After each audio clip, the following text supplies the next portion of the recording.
Good afternoon. I'm Robert, teacher from Park Jeong Language School. Today we're going to be continuing with Hatchet, this version of the book by Gary Paulson. Today we're on chapter 9, starting on page 82 to page 88.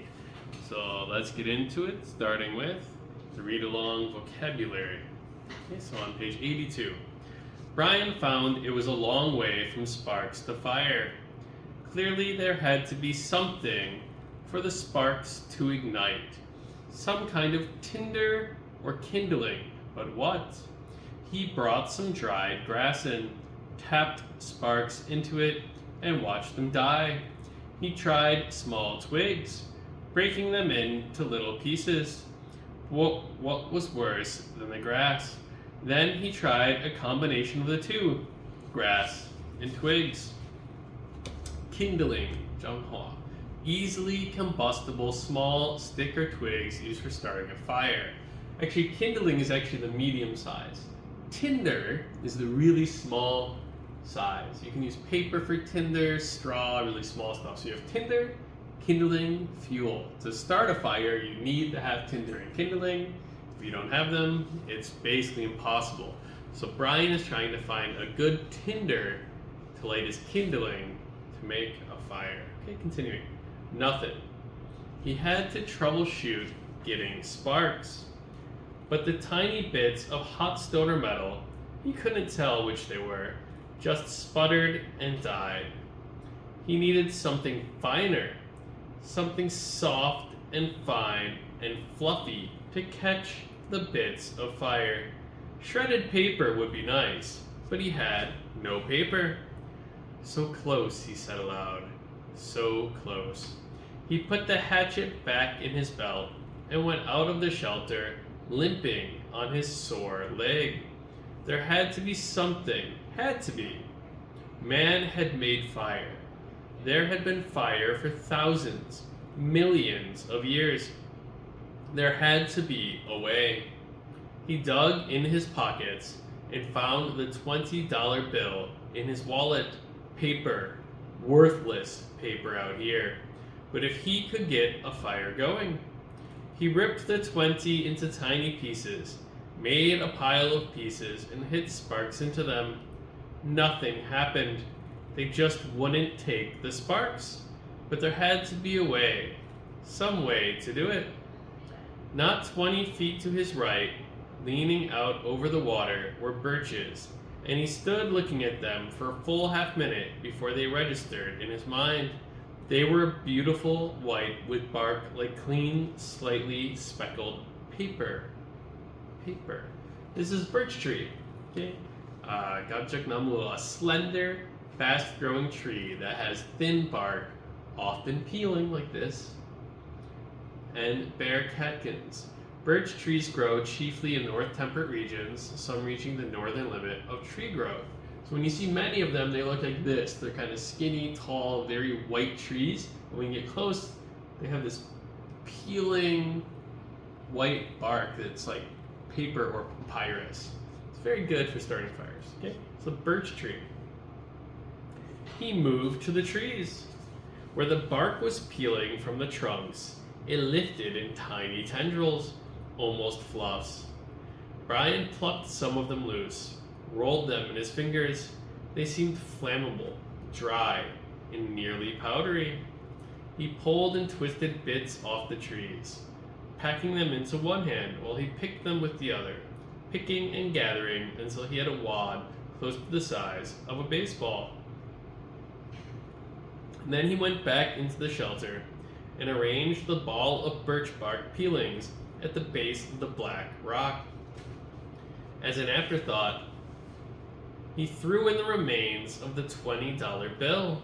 He struck and a stream of sparks fell into the bark and quickly died. But this time one spark fell on some small hair of dry bark, almost a thread of bark, and seemed to glow a bit brighter before it died. The material had to be finer. There had to be a soft and incredibly fine nest for the sparks. I must make a home for the sparks, he thought. A perfect home where they won't stay. They won't make fire.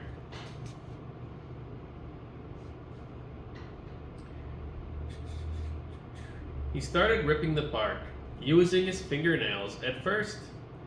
And when that didn't work, he used the sharp edge of the hatchet, cutting the bark in thin slivers, hair so fine they were almost not there.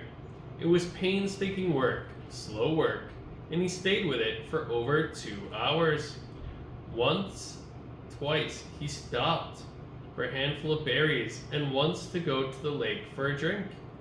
Then back to work, the sun on his back, until at last he had a ball of fluff as big as a grapefruit, dry birch bark fluff.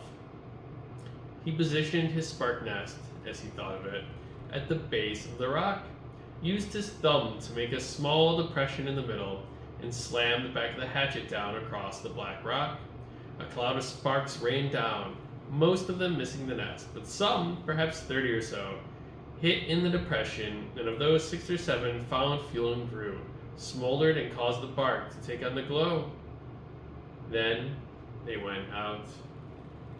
Close. He was so close. He repositioned his nest, made a new and smaller dent with his thumb, and struck again. More sparks, a slight glow, and nothing. It's me, he thought. I'm doing something wrong. I do not know this. A cave dweller would have had a fire by now. Okay, so he's talking about flammable objects. We had tinder, kindling, birch bark, goyun song, easily set on fire. So he's saying this should be easy. A caveman could have done this by now. This should be an easy thing to do. Okay? It's me, he thought. I'm doing something wrong. I do not know this. A cave dweller would have had a fire by now. Okay? He's doing painstaking work. Asum, done with or employing great care and thoroughness. So even though he's been slowly working at cutting it and doing all this, it's still difficult. A cave dweller would have had a fire by now. A Cro-Magnon man would have a fire by now. But I don't know this. I don't know how to make a fire. Cro-Magnon man. The earliest form of modern human in Europe, associated with the Argnasian flint industry. Sure. So caveman, Cro-Magnon man, proto-man. Maybe not enough sparks. He settled the nest in place once more and hit the rock with a series of blows as fast as he could. The sparks flowed like a golden waterfall. At first they seemed to take, there were several. Many sparks that found life and took briefly, but they all died, starved. He leaned back. They were like me. They were starving. It wasn't quantity. There were plenty of sparks, but they needed more. I would kill, he thought suddenly, for a book of matches. Just one book. Just one match. I would kill. What makes fire? He thought back to school, to all of the science classes. Had he ever learned what made a fire? Did a teacher ever stand up and say, "This is what makes a fire"? He shook his head, tried to focus on his thoughts. What did it take? You have to have fuel, he thought, and he had that. The bark was fuel. Oxygen. There had to be air. He needed to add air. He had to fan on it, blow on it. Okay. Oxygen. Sunso. Element number 8. Oxygen. A colorless, odorless, reactive gas, the chemical element of atomic number 8. The life-supporting component of the air. Oxygen. Fires need oxygen as well as kindling and tinder. Okay, we're on page 86. He made the nest ready again. Held the hatchet back. Word. Tensed. And struck 4 quick blows. Sparks came down and he leaned forward as fast as he could and blew. Too hard. There was a bright, almost intense glow. Then it was gone.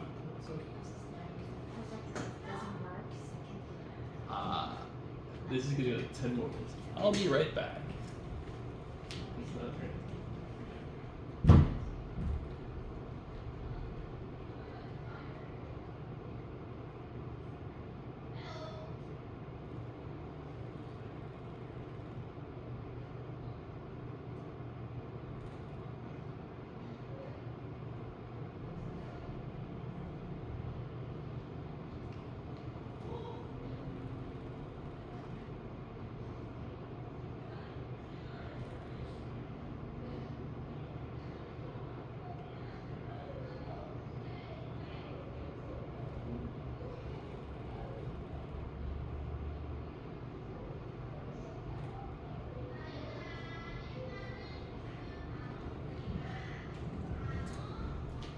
Sorry about that. I'm back.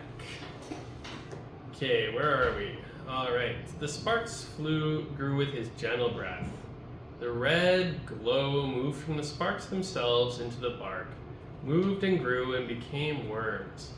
Glowing red worms that crawled up the bark hairs and caught other threads of bark and grew until there was a pocket of red as big as a quarter, a glowing red coal of heat. And when he ran out of breath and paused to inhale, the red ball suddenly burst into fire. Fire, he yelled. I've got fire. Got it, I've got it, I've got it. But the flames were thick and oily and burning fast, consuming the ball of bark as fast as if it were gasoline. He had to feed the flames and keep them going. Working as fast as he could, he carefully placed the dried grass and the wood pieces he had tried at first on top of the bark and was gratified to see them take. But they would go fast. He needed more and more. He could not let the flames go out. He ran from the shelter to the pines and started breaking off the low, dead, small limbs. These he threw in the shelter, went back for more, threw those in, and squatted to break and feed the hungry flames. When the small wood was going well, he went out and found larger wood and did not relax until that was going. Then he leaned back against the wood brace of his door opening and smiled. I have a friend, he thought. I have a friend now. A hungry friend, but a good one. I have a friend named Fire. Hello, Fire. The curve of the rock made an almost perfect drawing flute. They carried the smoke up through the cracks of the roof, but held the heat. Okay, flue. Flue is like a chimney that draws air for your fire. So this makes it so the smoke goes up and out of your house instead of filling your house up with smoke if you have a fire inside. Okay, so flue is a duct for smoke and waste gas produced by fire, or a gas heater or power station to go up and out, kind of like a smokestack or a chimney. Okay, a flue.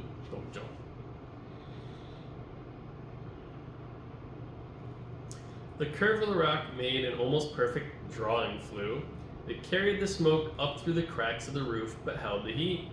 If he kept the fire small, it would be perfect and would keep anything like the porcupine from coming through the door again. A friend and a guard, he thought. So much from a little spark. A friend and a guard from a tiny spark. He looked around and wished he had somebody to tell this thing, to show this thing he had done. But there was nobody, nothing but the trees and the sun and the breeze and the lake. Nobody. And he thought, rolling thoughts, with the smoke curling up over his head and the smile still half on his face, he thought, I wonder what they're doing now. I wonder what my father is doing now. I wonder what my mother is doing now. I wonder if she is with him. Okay, let's do our Roberts recap. Let's first look at our vocab one more time. Okay, so we have kindling, tinder, kindling, fuel, oxygen. These are necessary components for making a fire. And Brian really struggled to have tinder, the really small part that lights the kindling, that lights the fuel. No tinder, no fire. Okay. Birch tree, the gajak namu, a slender, fast-growing white tree that has this papery bark. Flammable, easily set on fire. Okay, there are many flammable things like gasoline, paper, matches. They're easily set on fire. Painstaking, also done with or employing great care and thoroughness. He used his hatchet in the book to cut the birch bark until it was like hairs. Painstaking for hours of cut, just to make some fuzz, some fur to start a fire. Pro-magnet man. Brian assumes if cavemen can do it, he can do it. Oxygen, sunso. Most important ingredient for fire. No oxygen, no fire. Okay. You'll notice when people use a fan for fire or a frisbee or something to put air in the fire, because oxygen helps fire grow. But in the story, you can't have too much oxygen with too much pressure. You blow it out like a birthday candle. Okay? Oxygen.